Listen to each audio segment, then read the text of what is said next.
प्यारे बच्चों, स्वागत है आप सभी का मास्टरगल एकेडमी के यूट्यूब चैनल पर। बच्चों, आज हम वार्षिक परीक्षा कक्षा 6 विज्ञान का क्वेश्चन पेपर शो करेंगे। उसके साथ साथ मैं इन सारे क्वेश्चंस का आपको हल भी बताऊंगा। और यह परीक्षा जो आपकी होने वाली है वार्षिक परीक्षा, उसकी दृष्टि से यह पेपर बहुत ही इम्पोर्टेंट है। तो सभी बच्चे इस वीडियो को और इस क्वेश्चन पेपर के सारे क्वेश्चंस को ध्यानपूर्वक देखेंगे, क्योंकि हो सकता है यह पेपर, ये सारे क्वेश्चंस आपको अपनी परीक्षा में देखने को मिले। तो चलिए वीडियो स्टार्ट करते हैं। सबसे पहले आपको पेपर मिलेगा, उसमें आपको अनुक्रमांक डाल लेना है, अपना नाम डाल देना है। उसके बाद ये जो पेपर है इसका पूर्णांक 100 का है और समय इसके लिए 2.5 घंटे यानी कि 2 घंटे 30 मिनट का समय है। कक्षा 6 विज्ञान का यह क्वेश्चन पेपर है। इसके बाद चलिए क्वेश्चन की तरफ बढ़ते हैं। क्वेश्चन है नोट। सबसे पहले नोट पढ़ लेते हैं कि सभी प्रश्न अनिवार्य हैं, यानी कि आपको सारे प्रश्नों के जवाब देने हैं, कोई भी प्रश्न छोड़ना नहीं है। पहला प्रश्न है निम्न खंडों के सही विकल्प चुनकर लिखिए। ये जो प्रश्न है ये 10 नंबर का प्रश्न है, क्योंकि यूपी बोर्ड में क्या होता है कि 5 जो प्रश्न होते हैं वो आपके ऑब्जेक्टिव टाइप के होते हैं, यानी कि विकल्प वाले होते हैं, उनको चुनकर लिखना होता है। तो उसी टाइप के ये क्वेश्चन हैं। यह पेपर आपके लिए बहुत इम्पोर्टेंट है, मैं दोबारा से बता रहा हूँ, ध्यान से देखना है इसे। तो इसमें पहला है कि मेढक रहता है। पहला प्रश्न है मेढक रहता है। मेढक कहाँ पर रहता है? 4 ऑप्शन दिए गए हैं। पहला है ए है कि स्थल पर, बी है जल में, सी है दोनों जगह, डी है वायु में। तो मेढक कहाँ पर रहता है सभी को पता होगा। मेढक स्थल में भी रहता है और जल में भी रहता है, यानी कि दोनों जगह रहता है। ऑप्शन नंबर सी आपका सही है। तो आपको अपनी उत्तर पुस्तिका में लिखना है उत्तर नंबर 1, उसके बाद सी दोनों जगह लिख देना है। इस प्रकार से करना है। दूसरा प्रश्न है मानव के मस्तिष्क में कितने भाग होते हैं, आपको बताना है। तो मानव के मस्तिष्क में 3 भाग होते हैं। तो आपको बी वाला आपका ऑप्शन सही होता है, यानी कि 3। मानव के मस्तिष्क में 3 भाग होते हैं। तीसरा है विश्व शौचालय दिवस कब मनाया जाता है। तो विश्व शौचालय दिवस के लिए भी 4 ऑप्शन दिए गए हैं, इनमें से जो ऑप्शन सही है वो लिखना है।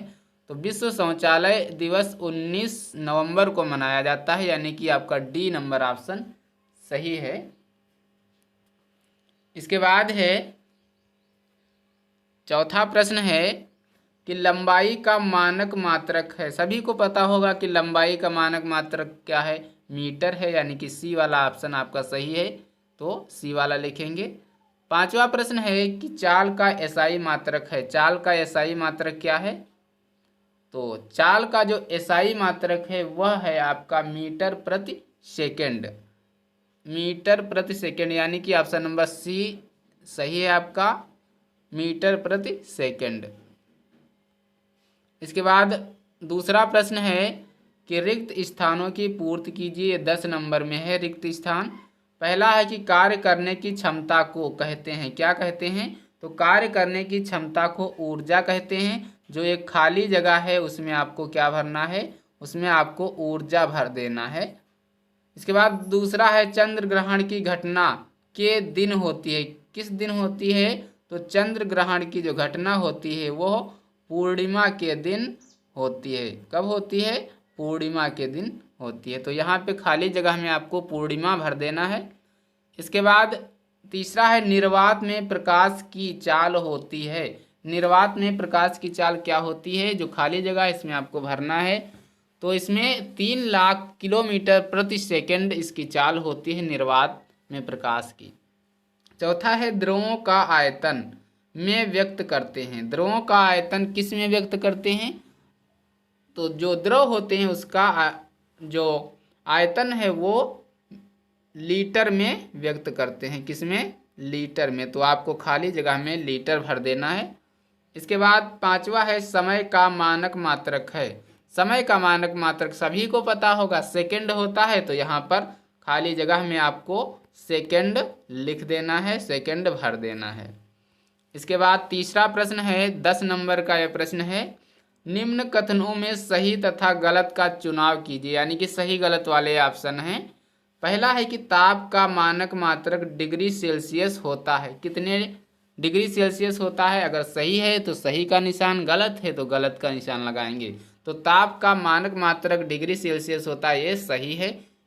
इसके बाद मलेरिया मच्छरों के काटने से फैलता है, ये भी सही है स्टेटमेंट, क्योंकि मलेरिया जो होता है वो मच्छरों के काटने से ही फैलता है।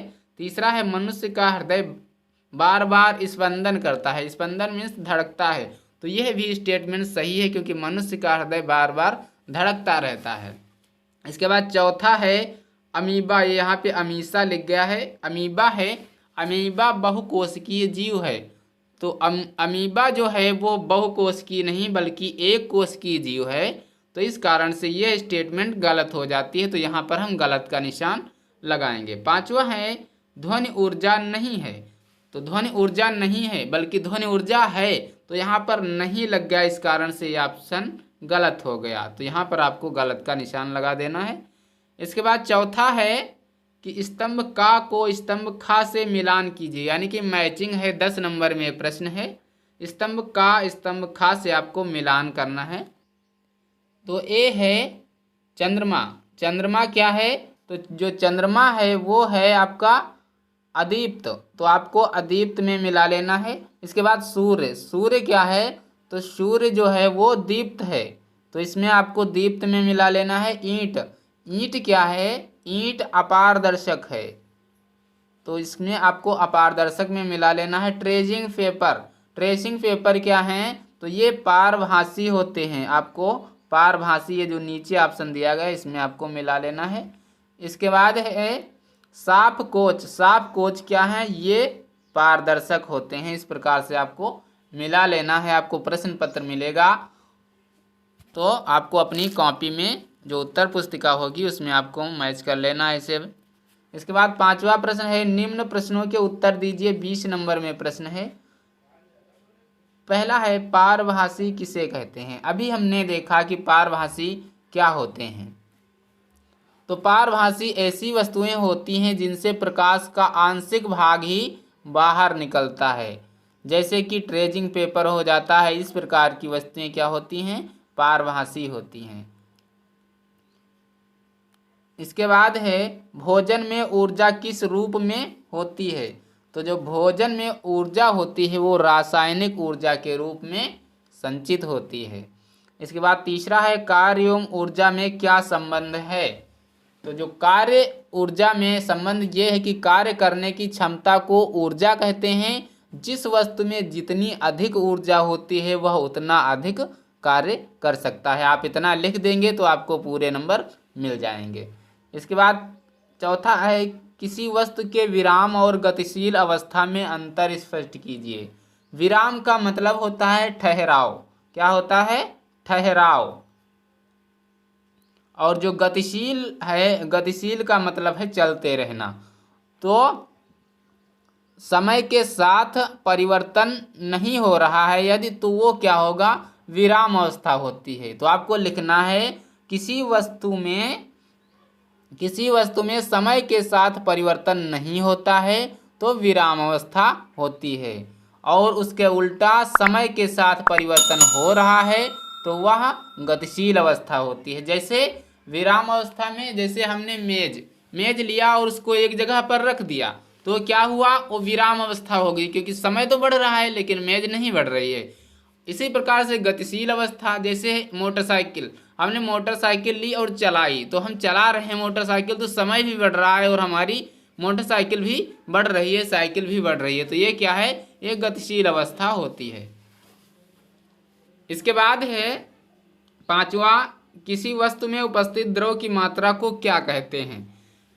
तो किसी वस्तु में उपस्थित द्रव की मात्रा को उसका आयतन कहते हैं। तो आपको लिख लेना है कि किसी वस्तु में उपस्थित द्रव की मात्रा को आयतन कहते हैं। अगर आपको वीडियो अच्छा लग रहा है तो वीडियो को लाइक करें, चैनल को सब्सक्राइब करें और अपने दोस्तों के साथ इस वीडियो को शेयर करें। और अगर आपको किसी अन्य सब्जेक्ट का क्वेश्चन पेपर चाहिए, उसका हल चाहिए, तो आप हमें कमेंट बॉक्स में कमेंट करके उस क्वेश्चन का, उस सब्जेक्ट का नाम लिख करके बता सकते हैं, हम उसका वीडियो बना देंगे।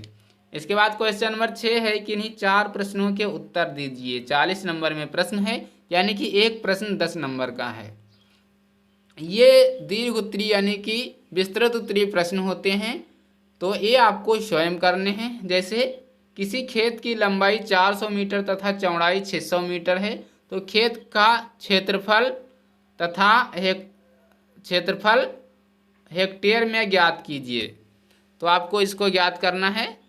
दूसरा है पाचन तंत्र का नामांकित चित्र बनाइए। ये चित्र आपको बना लेना है पाचन तंत्र का। तीसरा है पक्षियों में उड़ने के लिए अनुकूलन किन विशेषताओं के कारण होता है। चौथा है व्यक्तिगत स्वच्छता के अंतर्गत आप किन किन बातों को ध्यान में रखेंगे। पांचवा है ईंधन किसे कहते हैं, किन्हीं 5 ईंधनों के नाम लिखिए। इसके बाद छठा है सूर्य ग्रहण और चंद्र ग्रहण कब और कैसे लगते हैं, चित्र खींचकर समझाइए। ये आपको अपनी कॉपी पर ही सारा कर लेना है। विस्तृत उत्तरीय जितने भी प्रश्न हैं उनको कर देना है। तो ये रहा आज का कक्षा 6 विज्ञान का क्वेश्चन पेपर। आशा करता हूँ वीडियो आपको बहुत पसंद आई होगी। इसी प्रकार के वीडियो पाने के लिए आपको चैनल को सब्सक्राइब करना होगा। चैनल को सब्सक्राइब करेंगे तो आपको इन सारे क्वेश्चंस के वीडियो मिलते रहेंगे और अपनी तैयारी आप अच्छे से कर पाएंगे। मिलते हैं अगले वीडियो में, तब तक के लिए जय हिंद, नमस्कार।